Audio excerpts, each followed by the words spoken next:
नमस्कार दोस्तों, स्वागत है आपका हमारे YouTube चैनल जरधारी क्लासेस में। दोस्तों, आज हम यहाँ पे शुरू कर रहे हैं यूकेपीएससी के आगामी एग्जाम जो कनिष्ठ सहायक का एग्जाम होने वाला है 5 मार्च 2023 को। तो उसके लिए हम यहाँ पे स्पेशल हिंदी व्याकरण का स्पेशल बैच यहाँ पे शुरू करने जा रहे हैं। मैंने आपको कनिष्ठ सहायक का जो हिंदी का सिलेबस है वो आपको बता दिया है। हिंदी कनिष्ठ सहायक एग्जाम में पूछी जाएगी 25 नंबर की, और इसमें सिलेबस में मात्र जो हिंदी व्याकरण के टॉपिक दे रखे हैं वो लगभग 11-12 टॉपिक हैं, यानी प्रत्येक टॉपिक से लगभग 2 क्वेश्चन यहाँ पे बनने वाले हैं। तो प्रत्येक टॉपिक आपको डिटेल्स में देखना है। प्रत्येक टॉपिक में आपको सिलेबस के अकॉर्डिंग डिटेल्स में यहाँ पे कराने वाला हूँ, और जो मैं यहाँ पे लेक्चर जो मैं यहाँ पे टॉपिक कराऊंगा उसको आपको डिटेल्स में देखना है, नोट्स बनाने हैं और उसका रिविजन करना है, और उससे संबंधित जितने अधिक हो सके आपको एमसीक्यू की प्रैक्टिस करनी है। तो इस प्रकार दोस्तों आप हिंदी में अच्छा स्कोर कर पाओगे। तो आज ये हिंदी व्याकरण का कनिष्ठ सहायक एग्जाम के लिए स्पेशली ये कनिष्ठ सहायक एग्जाम के लिए, ठीक है, जो एग्जाम होने वाला है आपका। तो पहला ही लेक्चर है आज, और आज का जो हमारा टॉपिक है वो है हिंदी वर्णमाला, स्वर व व्यंजन। तो यहाँ से जितने प्रकार के भी प्रश्न बन सकते हैं वो हम डिटेल्स में चर्चा करेंगे, और इस लेक्चर के नोट्स और आगामी सभी लेक्चर के नोट्स इस ई बुक में दिए गए हैं, और इस ई बुक का लिंक आपको मिल जाएगा वीडियो के डिस्क्रिप्शन में। तो इस वीडियो के नोट्स दोस्तों पीडीएफ के माध्यम में या पीडीएफ फॉर्म में आपको वीडियो के डिस्क्रिप्शन में लिंक दिया गया है, वहां से आप डाउनलोड कर सकते हैं। तो शुरू करते हैं आज का लेक्चर। दोस्तों, जो वर्णमाला होती है, वर्णमाला से हमें पहले वर्ण समझना होता है कि वर्ण क्या है। वर्ण है यहाँ पे कि भाषा की जो सबसे छोटी इकाई होती है उसे वर्ण या ध्वनि कहते हैं। लेकिन देखो, भाषा को समझने के लिए भाषा का जो सार्थक इकाई होती है, भाषा की सार्थक इकाई क्या होती है दोस्तों, वो होती है वाक्य, यानी जिससे हमें भाषा समझ में आती है। जैसे ये क्या है, ये पूरा अभी ये एक वाक्य है। मैंने वर्ण की आपको परिभाषा दी इस वाक्य के रूप में, तो आपको ये वर्ण की परिभाषा समझ में आई। लेकिन अगर मैं सिर्फ वर्ण लिखता तो वर्ण का मतलब आपको कुछ पता ही नहीं चल रहा अभी। तो वर्ण क्या है, एक शब्द है, अनेक शब्दों को मिलकर बनता है एक वाक्य, जो कि भाषा की सार्थक इकाई है। यानी वाक्य से ही हमें समझ में आता है कि अगला जो बोलने वाला है, जो वक्ता है, वो बोल क्या रहा है। जब वो पूरा वाक्य बोल देता है उससे हमें उसका अर्थ पता चलता है। कई शब्दों से मिलकर बनता है वाक्य। अब शब्द किससे मिलकर बनता है, तो वर्णों से मिलकर बनता है दोस्तों शब्द। तो वर्ण क्या है, वर्ण है भाषा की सबसे छोटी इकाई। लेकिन भाषा की जो आपकी सबसे छोटी जो भाषा की सार्थक इकाई है, सार्थक इकाई क्या है दोस्तों, भाषा की वो वाक्य है। लेकिन भाषा की सबसे छोटी इकाई है दोस्तों, वह है आपका वर्ण। जब वर्ण मिलेंगे, जैसे ये भाषा लिखा है तो इसमें सा वर्ण है, भा इसमें वर्ण है, ये 2 वर्ण मिले तो एक शब्द बना भाषा, और ये सारे शब्द इतने मिले तब जाके एक वाक्य बना, जिससे हमें वर्ण की परिभाषा समझ में आई। यानी भाषा का जो सार्थक इकाई है वो वाक्य कहलाता है। लेकिन भाषा की सबसे छोटी इकाई क्या है दोस्तों, वर्ण या ध्वनि कहलाती है।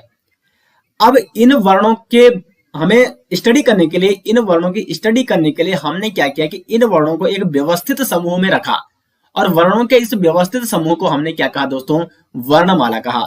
यानी वर्णों की जो माला है, जिस प्रकार फूलों की माला होती है उसी प्रकार वर्णों के व्यवस्थित समूह को कहा जाता है दोस्तों वर्णमाला। वर्णमाला में कुल वर्ण आते हैं 52, जिसमें 39 क्या है दोस्तों व्यंजन है, और 13 इसमें स्वर आते हैं।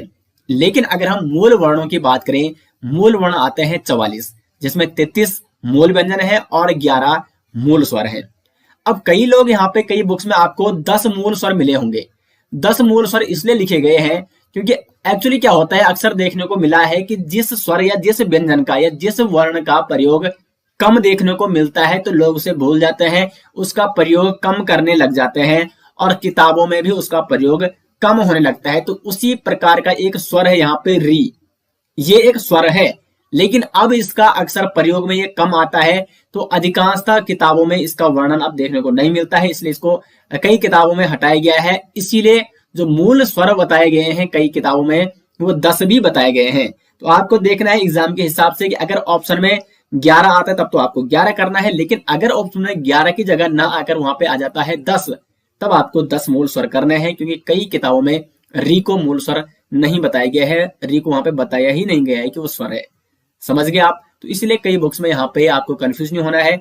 10 मूल स्वरों के बारे में भी बुक्स में मिलता है, मतलब मूल स्वरों के बारे में कि कितने हैं मूल स्वर, 10 भी कहा गया है कई बुकों में। तो हम यहाँ पे समझने का प्रयास कर रहे थे। वर्ण, ठीक है। तो कुल वर्ण है 52, 39 व्यंजन है, लेकिन मूल जो व्यंजन है वो 33 है। अभी हम आगे जानेंगे कि ये जो आपके ये 6 एक्स्ट्रा व्यंजन है ये कौन कौन से हैं, और 33 क्यों है मूल व्यंजन, और कुल व्यंजन क्यों है वैसे 39। इसको जब हम व्यंजन पढ़ेंगे इसी वीडियो में उसमें चर्चा करेंगे। तो पहले हम देखो, वर्णमाला में वर्ण दो प्रकार के हैं, स्वर और व्यंजन। तो कुल यहाँ पे हो गए वर्ण 52 है, मूल वर्ण 44 है। अब हम स्वरों के बारे में जानने का प्रयास करते हैं, स्वर क्या है। तो देखो आ ई उ री ए ओ औ, तो ये 11 हो गए आपके मूल स्वर। 11 क्या हो गए, ये मूल स्वर हो गए। कई बुकों में री को हटाया गया है तो इसलिए वो 10 हो जाते हैं वहां पे। और ये जो दो है अंग और आह, इसे कहते हैं दोस्तों अयोगवाह स्वर। अब देखो जो अंग और आ है ये आते हैं स्वर और व्यंजन के बीच में, क्योंकि यहां तक हो गई ये स्वर, इसके बाद अंग आ और फिर का खा गा शुरू हो जाता है, यानी व्यंजन शुरू हो जाते हैं। तो जो अयोगवाह स्वर आते हैं वो कहाँ आते हैं दोस्तों, स्वरों और व्यंजनों के बीच में वर्णमाला में इनको रखा गया है। तो इनको अगर हम कुल स्वरों की बात करें, इनको भी स्वरों में ही रखा जाता है, लेकिन ये पूर्णतः स्वर नहीं है। जो मूल स्वर है, मूल रूप से जो स्वर माने जाते हैं वो 11 ही माने जाते हैं। इनको अयोगवाह स्वर कहा जाता है दोस्तों। अंग और आह को क्या कहा जाता है, अयोगवाह स्वर कहा जाता है। तो अगर दो इनको भी जोड़ा जाए तो 11 दो कितना हो जाए, कुल 13 हो गए स्वर। स्वर क्या होते हैं, जिनको बोलने के लिए किसी अन्य वर्ण की हमें आवश्यकता नहीं पड़ती है। तो अभी डेफिनेशन आगे हम जानेंगे, और आगे हमने स्वरों के बारे में, स्वरों का अभी वर्गीकरण करना होगा, क्योंकि कोई इसमें संयुक्त स्वर है, कोई इसमें कई प्रकार के भी स्वर होते हैं दोस्तों। इनके बारे में हम आगे अभी चर्चा करेंगे, इनके उच्चारण स्थानों के बारे में भी चर्चा करेंगे। व्यंजन, व्यंजन होते हैं कुल 39, और मूल रूप से आपको मैंने बता दिया है 33 व्यंजन है, जिसमें 25 स्पर्शी व्यंजन है। ये स्पर्शी व्यंजन क्या है, अभी हम व्यंजन के बारे में पढ़ेंगे तो वहां पे आपको पता चल जाएगा। 4 होते हैं अंतःस्थ व्यंजन और 4 होते हैं ऊष्म व्यंजन। तो 25 4 कितना हो गया आपका 29, और 29 4 33 हो गया मूल व्यंजन। जबकि संयुक्त व्यंजन होते हैं 4 और द्विगुण व्यंजन होते हैं 2, ढ़ा और ढा। ढ़ा और ढा क्या होते हैं, ये द्विगुण व्यंजन कहलाते हैं। और संयुक्त व्यंजन ये आपके 4 होते हैं, क्या होते हैं वो, अक्षा तर्रा ज्ञा, इस प्रकार के, ठीक है। तो मतलब कुल मिलाकर जो दो व्यंजनों से मिलकर बने हैं उन्हें संयुक्त व्यंजन कहते हैं। इनको आगे हम जानेंगे व्यंजन में। अक्षा तर्रा ज्ञा और सरा ये संयुक्त व्यंजन होते हैं 4, और द्विगुण व्यंजन हो गए ढ़ा और ढा। अब देखो पहले हम स्वर के बारे में यहाँ पे काफी डिटेल्स में जानने का प्रयास करते हैं। तो स्वर क्या होते हैं, जिन वर्णों को बोले जाने पर अन्य किसी वर्ण की आवश्यकता ना पड़े, अर्थात स्वतंत्र रूप से बोले जाने वाले वर्ण क्या कहलाते हैं दोस्तों, स्वर कहलाते हैं। यानी हमें इनको बोलने के लिए किसी अन्य वर्ण की आवश्यकता नहीं पड़ती है। अब देखो यहाँ पे विद एग्जाम्पल उदाहरण से समझते हैं। अगर आप आ बोल रहे हो तो आपको आ ही सुनाई दे रहा है, आ के सिवा कोई अन्य वर्ण सुनाई नहीं दे रहा है। आ के बाद क्या आपको सुनाई दे रहा है, जैसे आपने आ का उच्चारण कर लिया तो आ के बाद कोई का आ रहा है या कोई ई आ रहा है, नहीं आ रहा है ना। तो कुल मिला के आ यहाँ पे क्या है दोस्तों, स्वतंत्र वर्ण है, इसलिए आ क्या है, एक स्वर है, क्योंकि इसको बोलने के लिए किसी अन्य वर्ण की आवश्यकता नहीं पड़ी है। सिंपल था, ये तो आप समझते होंगे। तो स्वर कौन कौन है, आ ई उ री ए ओ औ, और अंग आ ये अयोगवाह स्वर कहलाते हैं, ठीक है, अयोगवाह स्वर। तो ये टोटली कितने हो गए, 13 है, जो कि कुल स्वर है, ठीक है। लेखन के आधार पर स्वरों की कुल संख्या कितनी है, 13 है। इन स्वरों को बोलने के लिए किसी अन्य वर्ण की आवश्यकता नहीं होती है। उच्चारण के आधार पर या मूल स्वर जिनको हम कहते हैं वो क्या है, 11 है। कौन कौन से, आ ई उ, और कई मैं आपको पहले ही बता चुका हूं, री को कई बुकों में कंसिडर नहीं किया गया है, इसलिए मूल स्वर को कई बुकों में 10 लिखा गया है। और अयोगवाह स्वर 2 होते हैं, अंग को कहा जाता है अनुस्वर और आह को कहा जाता है विसर्ग। अब आता है यहाँ पे स्वरों का वर्गीकरण, ये काफी इंपॉर्टेंट है, यहीं से एग्जाम में डायरेक्ट क्वेश्चन बनते हैं। तो उच्चारण के आधार पर स्वरों को यहाँ पे 3 भागों में बांटा गया है दोस्तों, ह्रस्व स्वर, हर्ष स्वर, दीर्घ स्वर और प्लुत स्वर। तो जो हर्ष स्वर है ये है जिन स्वरों के उच्चारण में कम समय लगता है उन्हें कहते हैं हर्ष स्वर। जैसे आ ई उ, इनको बोलने में क्या लगता है, बिल्कुल कम समय लगता है, एक मात्रा का समय लगता है, आ ई उ। दीर्घ स्वर जिनको बोलने में अधिक समय लगता है, या 2 मात्रा का समय लगता है, या हर्ष स्वर से ज्यादा समय लगता है, उन्हें कहते हैं दोस्तों दीर्घ स्वर। जैसे आ ई उ ए ओ और औ। यहाँ पे हर्ष स्वर में री भी आ जाएगा, ठीक है, री। और प्लुत स्वर जिन स्वरों के उच्चारण में दीर्घ स्वर से भी अधिक समय लगे ओम, तो ओम में बहुत ज्यादा समय लगता है, यानी दो से अधिक मात्राओं का जिसमें समय लगता है उसे कहते हैं दोस्तों प्लुत स्वर। तो उच्चारण के आधार पर 3 भागों में बांटा गया है स्वरों को।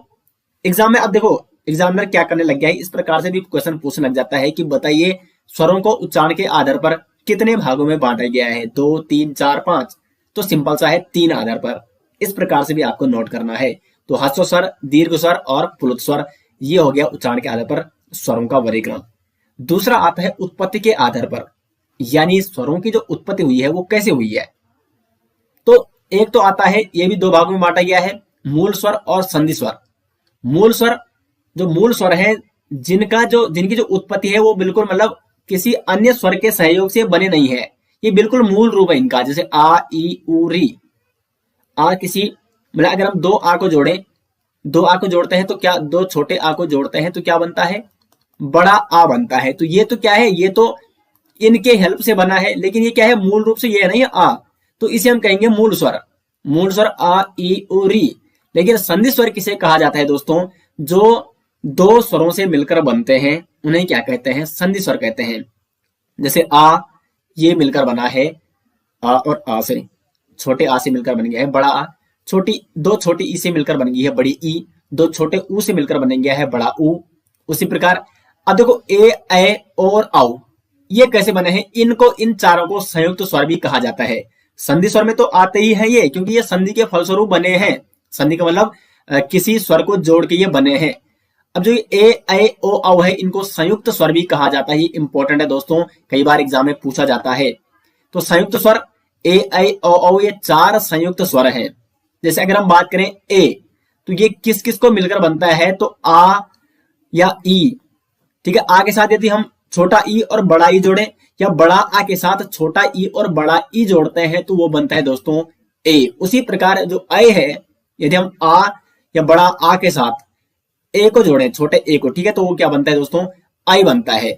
तो कुल मिला के संयुक्त हो रहे हैं ना, इनका और इनका अगर हम इनको संयुक्त कर रहे हैं तब जाके ये बन रहा है, तो ये आपका संयुक्त स्वर कहलाया। उसी प्रकार औ कैसे बनता है, तो जब आ अथवा आ, इसको हम मिलाते हैं किसके साथ, उ अथवा उ के साथ, तो बनता है दोस्तों ओ।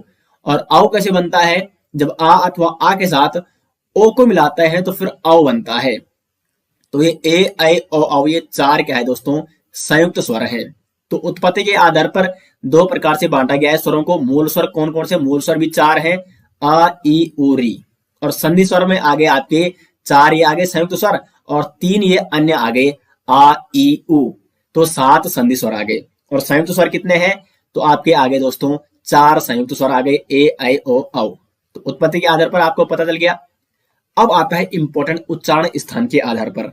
उच्चारण स्थान के आधार पर स्वरों का वर्गीकरण, स्वर कहां से निकलते हैं, उनका उच्चारण किस स्थान से होता है, इसमें आप लोग बड़ी कंफ्यूज होते हैं। लेकिन बड़ी शॉर्ट ट्रिक के माध्यम से एक मैंने ट्रिक बना रखी है जिसमें आप बड़ी आसानी से इनको आप कभी नहीं भूल पाओगे। कैसे, देखो यहाँ पे आप अपना अनुभव करो है, ये आपका गला है, यहाँ पे गले के देखो यहाँ पे मैं लिख रहा हूं ये है गला, ठीक है, ये गला है। फिर यहाँ पे आता है तालु, आप अनुभव करो यही ना, ऊपर की ओर आओ, ठीक है, गले से ऊपर की ओर आओ तो यहाँ पे आप पड़ता है दोस्तों तालु। और फिर तालु से आगे आप जाते हो तो यहाँ पे आपके ओंठ पड़ते हैं, यहाँ पे लिख दो ओष्ठ, ठीक है, ओष्ठ या ओंठ आप लिख सकते हो, जो भी लिखो। तो देखो अनुभव करो, यहाँ से गले से ऊपर आए तालु, तालु से ऊपर आए ओष्ठ। अब यहाँ से आप स्वर लिखना लग जाओ, आ और आ, 2 आपने यहाँ पे लिख दिए, 2 ऊपर लिख दो, ई, ई, और 2 और ऊपर लिख दो, उ और उ। बड़ा सिंपल है, हो गया ना, आज के कंठ से निकल गए आ और आ, फिर तालु से याद रखना है ई और ई, फिर और आगे जाना है आपको ओष्ठ पे, और ओष्ठ पे निकलते हैं उ और उ। तो बड़ी शॉर्ट ट्रिक के, इस ट्रिक के माध्यम से आप कभी नहीं भूल सकते हो कि उच्चारण इनका कहां से होता है। अब फिर आपने क्या करना है, कंठ ये आपका हो गया, ठीक है, गला का मतलब यहाँ पे कंठ है, ठीक है, कंठ, कंठ गले से निकलता है ना, इसका मतलब गले से क्या निकल रहा है, या कंठ से निकल रहे हैं आ और आ। अब देखो कंठ्या और तालव्य, तो कंठ्या और तालव्य से निकलते हैं ए, आई, फिर आपको नीचे आना है और फिर यहाँ पे जोड़ देना है ए और आई, और फिर ऊपर बढ़ाना है ओ और औ। तो यहाँ पे देखो कंठ्या और तालव्य से ए, आई, और कंठोष्ठ्या मतलब फिर आपको कंठ और उष्ट से क्या निकल रहे दोस्तों, ओ, औ निकल रहे हैं। इस प्रकार से आपको इस ट्रिक के माध्यम से आप इनको याद कर सकते हैं। तो ये आपको समझ में आ गया होगा कि उच्चारण स्थान के आधार पर जो ये स्वरों का वर्गीकरण है, यानी स्वर कौन से स्थान से उनका उच्चारण होता है, कंठ से, तालव्य से, ओष्ठ से, कंठ से और कंठोष्ठ, सॉरी कंठ, तालव्य और कंठोष्ठ से किस किस स्वरों का उच्चारण होता है, ये आप यहां से दोस्तों नोट कर सकते हैं। अब आता है हवा निकलने के आधार पर, यानी नाक से हवा निकलती है या मुंह से हवा निकलती है, उस आधार पर भी स्वरों को बांटा गया है। तो निर्नुनासिक स्वर, निर्नुनासिक स्वर जिन स्वरों के उच्चारण में हवा केवल मुंह से निकलती है, तो आ ई लगभग जो सभी स्वर हैं उन वो क्या है, निर्नुनासिक है। उनकी जो उच्चारण होता है उनका, वो उस समय हवा कहां से निकलती है, मुंह से निकलती है। लेकिन अनुनासिक स्वर किसे कहते हैं, जब इनके ऊपर चंद्र बिंदु लगता है या बिंदु लगता है, जिन स्वरों के उच्चारण में हवा मुंह एवं नाक के साथ साथ निकलती है, ठीक है, हवा से भी साथ साथ निकलती है और नाक से भी साथ साथ निकलती है, आ ई उ ए आई ओ, इस प्रकार से आपको इनका उच्चारण भी करना है। जब आप उच्चारण करते हो तो फिर आपको समझने में बड़ी ही आसानी होती है। इसमें देखो एक और चीज आपको ध्यान देनी है, यदि किसी के सिरोरेख पर क्या है, मात्रा लगी है, जैसे ये है ना, यहाँ पे इसमें मात्रा नहीं लगी थी, जो ये वाला ए है, तो यहाँ पे लग गया ये बिंदु, चंद्र बिंदु। लेकिन अगर सिरोरेख पे मात्रा है तो तब दोस्तों चंद्र बिंदु आपको नहीं लगाना है, ये गलत हो जाता है। इसका जो सही रूप है ये है, तब सिर्फ बिंदु लगेगा, तब चंद्र बिंदु नहीं लगेगा। चंद्र बिंदु कब लगता है, जब सिरोरेख के ऊपर क्या है, नहीं है दोस्तों, मात्रा नहीं है। यहां तक आप दे सकते हो इनके ऊपर चंद्र बिंदु लगा है, लेकिन इनके आगे क्या लगा है दोस्तों, सिर्फ बिंदु लगा है, क्योंकि उनके सिरोरेख के ऊपर क्या है दोस्तों, मात्रा है।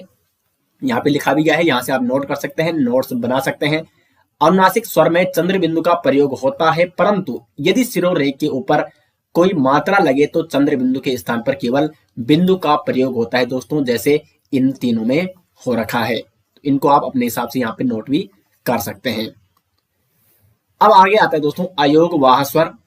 ये दो प्रकार के होते हैं, अनुस्वर और विसर्ग। एग्जाम में पूछा जाता है कई बार कि अयोग वाह स्वर कितने प्रकार के होते हैं, तो दो प्रकार के होते हैं।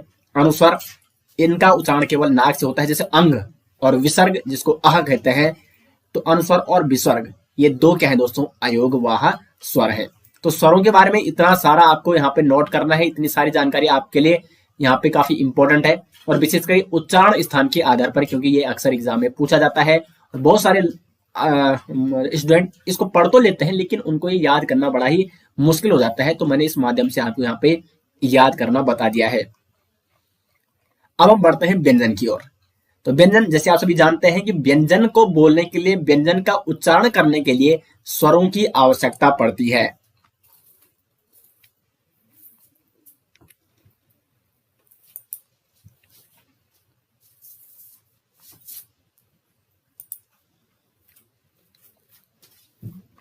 व्यंजनों की कुल संख्या है 39, और मूलतः व्यंजन है वो है दोस्तों 33 मूल व्यंजन है। अब हम व्यंजनों का वर्गीकरण समझेंगे और यहाँ पे समझने का प्रयास करेंगे कि ये मूल व्यंजन इतने क्यों हैं और कुल व्यंजन इतने क्यों थे, 39 क्यों थे, और मूल व्यंजन घटकर 33 क्यों हो गए। तो देखो यहाँ पे जो स्पर्शी व्यंजन आता है, व्यंजनों का वर्गीकरण करते हैं तो पहले आते हैं स्पर्शी व्यंजन। स्पर्शी व्यंजन एक कुल होते हैं 25। स्पर्शी का मतलब होता है कि जो किसी न किसी भाग को, देखो ध्वनि कहां से निकलती है, हमारे मुंह से निकलती है, तो मुंह के किसी न किसी भाग को जो स्पर्श कर रहे हैं उन्हें कहा जाता है दोस्तों स्पर्शी व्यंजन। और स्पर्शी व्यंजनों की संख्या कितनी है, तो टोटल 25 स्पर्शी व्यंजन है। अब देखो स्पर्शी व्यंजनों को भी यहाँ पे उच्चारण स्थान के आधार पर, इनका उच्चारण कौन से स्थान से होता है इस आधार पर बांटा गया है। तो कवर्ग, कवर्ग में का, खा, गा, घा, गा, इनका उच्चारण कहां से होता है, कंठ से होता है। ये कंठ से निकलते हैं, गले से निकलते हैं, तो कवर्ग हो गया कंठ से। कहां से, आपको कंठ ध्यान रखना सीधे, ठीक है। चवर्ग, अब देखो इनका अगर आप उच्चारण भी करते हो, स्वयं आपको उच्चारण करके देखना है और आपको साफ साफ पता चल जाएगा कि सच में ही, मतलब आप अगर समझने का प्रयास करोगे, स्वयं आपने उच्चारण करना है, आपका बड़ा ही समझना, मतलब समझने में आपको कोई दिक्कत नहीं होगी, आपको स्वयं उच्चारण करके देखना है। चवर्ग, चा, छा, जा, झा, या, इनका उच्चारण कीजिए तो ये निकल रहे हैं तालव्य, यानी तालु से। चा, छा, देखो अब जब आप चा और छा कहते हो तो आपकी जो जीवा है वो ऊपर तालु पर क्या करती है, टच करती है। तो चा, छा, जा, झा, या, ये तालव्य हो गए। तालव्य से, तालु से इनका उच्चारण स्थान है। टवर्ग, तो टा, ठा, डा, ढाणा, जीभ क्या हो रही है, मुड़ रही है, टा, ठा, डा, ढा, डा, और जो आपका क्या है जो तालु है, आप महसूस कर रहे होंगे तालु के अंदर जो एक झुकाव है, वहां पे जीभ क्या करती है, मुड़ जाती है उधर के लिए, ठीक है। टा ठा, तो कुल मिला के जीभ मुड़ रही है, तो इसलिए इसको आपको ने ध्यान रखना है कि मूर्धन्य, तो मूर्धन्य, ठीक है, मूर्धा भाग से जिसका उच्चारण होता है, मुड़े हुए भाग से, तालु के मूर्धा भाग से जिसका उच्चारण होता है दोस्तों, उन्हें कहते हैं टवर्ग, और टवर्ग में टा ठा डाढ़ा ण आता है। टवर्ग, तो ता था दा धा ना, कहां पे टच कर रहा है, ये कर रहे हैं दांत पे, ता था दा धा ना, ठीक है, ऊपर वाले दांत पे, तो इन्हें कहा जाता है दंत्या। और पवर्ग, तो पा फा वा भा वा, ये सारे के सारे ओष्ठ्य हैं, यानी ये ओंठों का प्रयोग हो रहा है, इसमें उच्चारण कहां से हो रहा है, ओंठों से। इसमें कौन सा हमारा अंग यहाँ पे उसमें सहयोग कर रहे हैं, ओंठ वहां पे सहयोग कर रहे हैं इसके उच्चारण में, तो पवर्ग हो जाएगा यहाँ पे ओष्ठ्य। तो उच्चारण स्थान आपको समझ में आ गया होगा। अब देखो इन स्पर्शी व्यंजनों को भी यहाँ पे बांटा गया है घोषत्व के आधार पर, प्राणत्व के आधार पर। तो देखो घोषत्व क्या होता है, घोषत्व के आधार पर स्वरों को दो भागों में बांटा गया है, अघोष और घोष। अभी हम यहाँ पे सिर्फ स्पर्शी व्यंजनों की बात करेंगे, और आगे जो भी व्यंजन आएंगे उनको भी हम आपको बताएंगे कि वो अघोष हैं कि घोष हैं, ठीक है। तो जो अघोष हैं, अघोष ऐसे स्वर होते हैं जिनके उच्चारण में स्वर तंत्रों में कंपन ना हो। जैसे उदाहरण है, प्रत्येक वर्ग का पहला और दूसरा व्यंजन क्या होता है, अघोष होता है। देखो अघोष प्रत्येक वर्ग का पहला और दूसरा व्यंजन, ठीक है, ये सारे क्या है दोस्तों, अघोष है, जिनपे मैंने नीचे अंडरलाइन कर दिया, ठीक है। तो देखो आप उच्चारण कीजिए, का खा, कोई मतलब घर्षण हो रहा है क्या स्वर तंत्रों में, कोई घर्षण नहीं हो रहा है, कोई जोर नहीं पड़ रहा है, स्वर तंत्रों में कंपन नहीं हो रहा है। चा छा, कोई कंपन नहीं हो रहा है। टा ठा, लेकिन अब देखो, अब हम पढ़ते हैं, अब हम उच्चारण करते हैं, गा घा गा, क्या हो रहा है, कंपन हो रहा है स्वर तंत्रों में। जा झा या, कंपन हो रहा है स्वर तंत्रों में। तो प्रत्येक वर्ग का पहला और दूसरा जो क्या है दोस्तों व्यंजन है, वो क्या होता है, वो अघोष होता है, जबकि तीसरा चौथा पांचवा, मैं ऊपर से भी इनको अंडरलाइन कर रहा हूं, ये क्या है आपके, ये सघोष है दोस्तों, जिनके उच्चारण में स्वर तंत्रों में क्या होता है, कंपन होता है। समझ गए आप। तो अघोष क्या है, प्रत्येक वर्ग का पहला और दूसरा व्यंजन, जबकि सघोष क्या है या घोष कौन कौन से व्यंजन है, प्रत्येक वर्ग का तीसरा चौथा पांचवा व्यंजन क्या होता है दोस्तों, सघोष होता है। अब देखो प्राणत्व के आधार पर, तो एक होता है अल्प प्राण, अल्प प्राण मतलब कम प्राण यहाँ पे निकल रहे हैं, कम हवा निकल रही है जिनके उच्चारण में, प्राण यानी हवा, तो जिनके उच्चारण में कम हवा निकलती है उन्हें कहते हैं अल्प प्राण। तो प्रत्येक वर्ग का पहला तीसरा पांचवा, आप देखो यहाँ पे हवा की बात करते हैं, इसको थोड़ा एक बार में इनको जो मैंने नीचे अंडरलाइन कर रखा है इनको मिटा देता हूं एक बार, ताकि आपको समझने का यहाँ पे समझा सको, एक बार फिर से अंडरलाइन करके। तो देखो हम कवर की बात करते हैं, ठीक है, फिर आप सारे उनको समझ जाओगे अपने आप। प्राणोक्ति की बात उसकी बात कर रहे हैं ना, अभी किसकी बात कर रहे थे, अल्प प्राण, हाँ। तो जिनके उच्चारण में कम हवा निकलती है, कम प्राण निकलती है, ठीक है, तो का खा, खा में ज्यादा हवा निकलती है, फिर गा और घा और गा। तो प्रत्येक वर्ग का पहला तीसरा और जो पांचवा व्यंजन है दोस्तों प्रत्येक वर्ग का, उसमें कम हवा निकल रही है, इसका मतलब वो क्या है दोस्तों, अल्प प्राण है, प्रत्येक वर्ग का पहला तीसरा और पांचवा व्यंजन।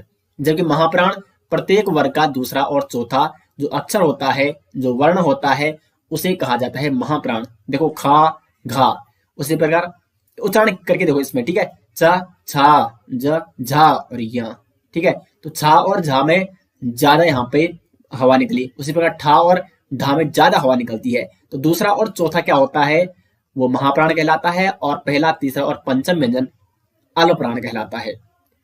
तो ये तो हो गए स्पर्शी व्यंजनों को, हमने यहाँ पे जो 25 व्यंजन है, कौन कौन से घोष हैं, कौन कौन से सघोष हैं, कौन से अल्प प्राण है, कौन से महाप्राण है, ये हमने आपको बता दिया है और उनका उच्चारण स्थान भी बता दिया है। अब आते हैं दोस्तों अंतःस्थ व्यंजन, ठीक है, स्पर्शी व्यंजन हो गए 25 और 4 होते हैं दोस्तों अंतःस्थ व्यंजन, या र ल व। अब देखो जो या र ल व ये क्या है आपके, ये सघोष होते हैं।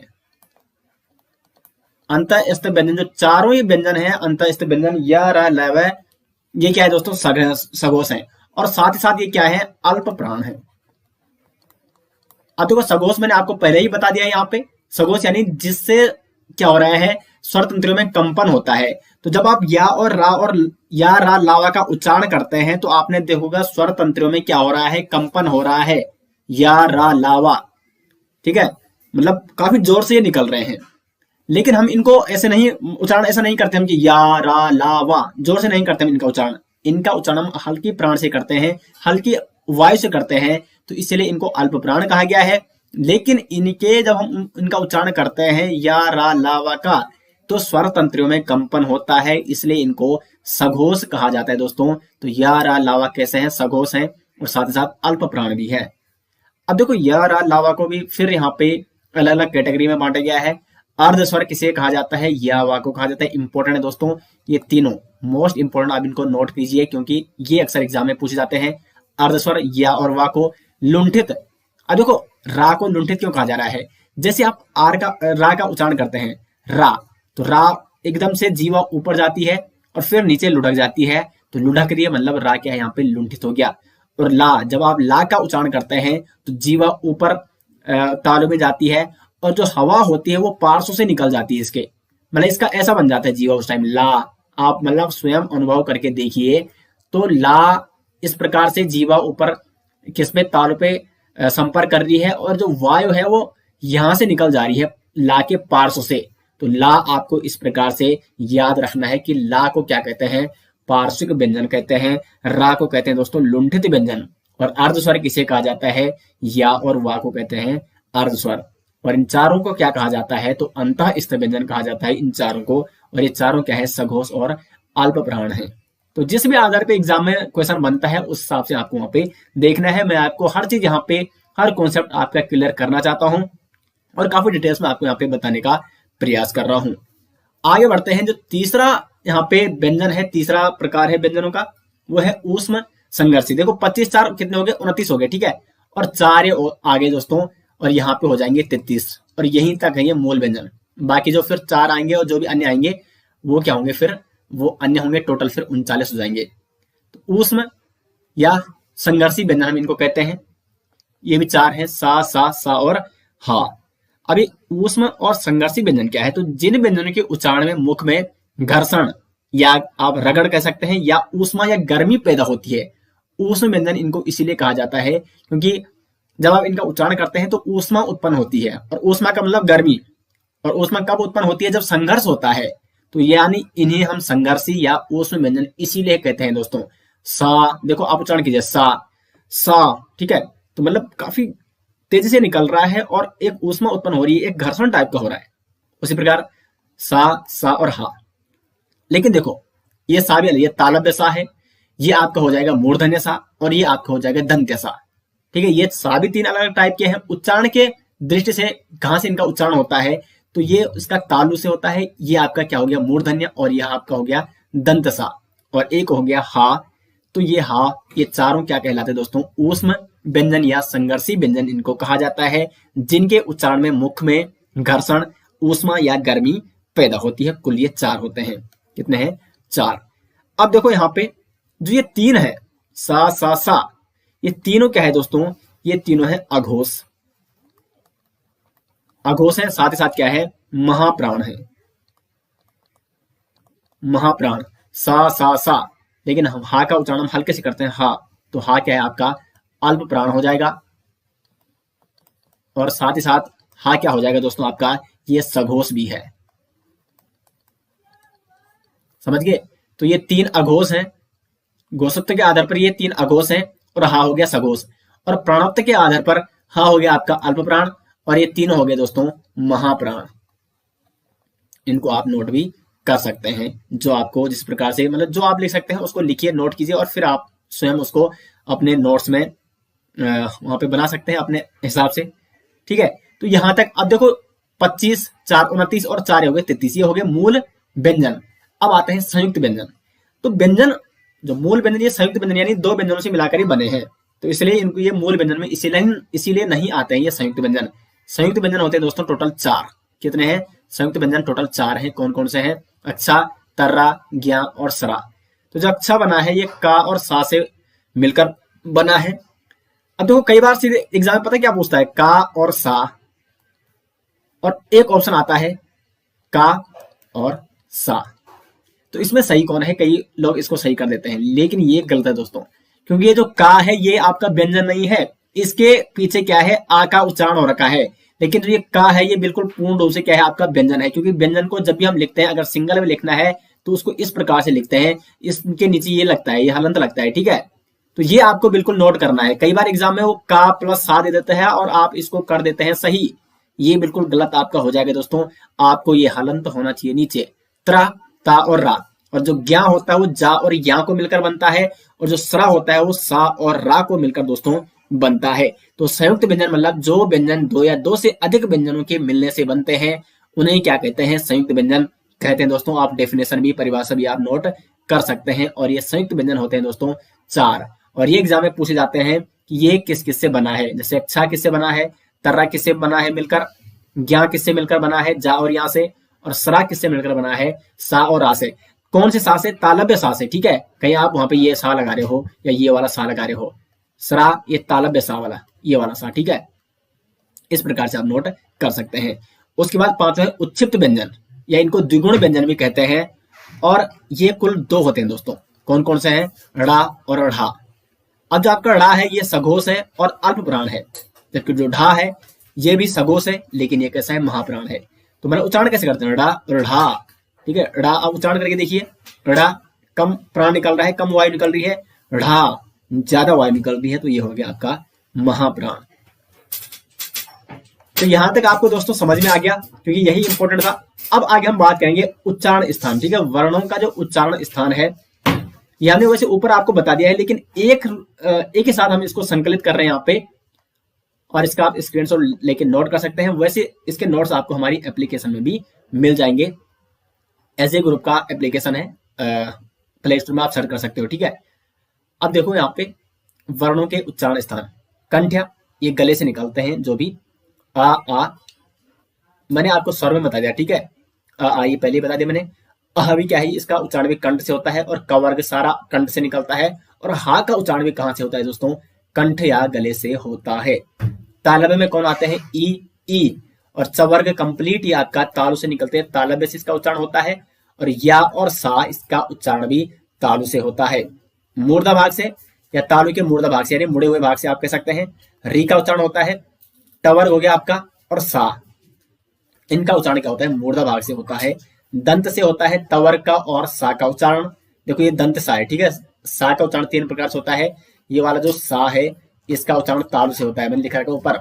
फिर ये वाला जो सा है इसका मूर्धा, ये मूर्धन्य सा है, और ये आपका हो जाएगा दंत सा। बचपन में आप पढ़ते भी होंगे, तालव्य सा, मूर्धन्य सा, दंत सा, और फिर हा।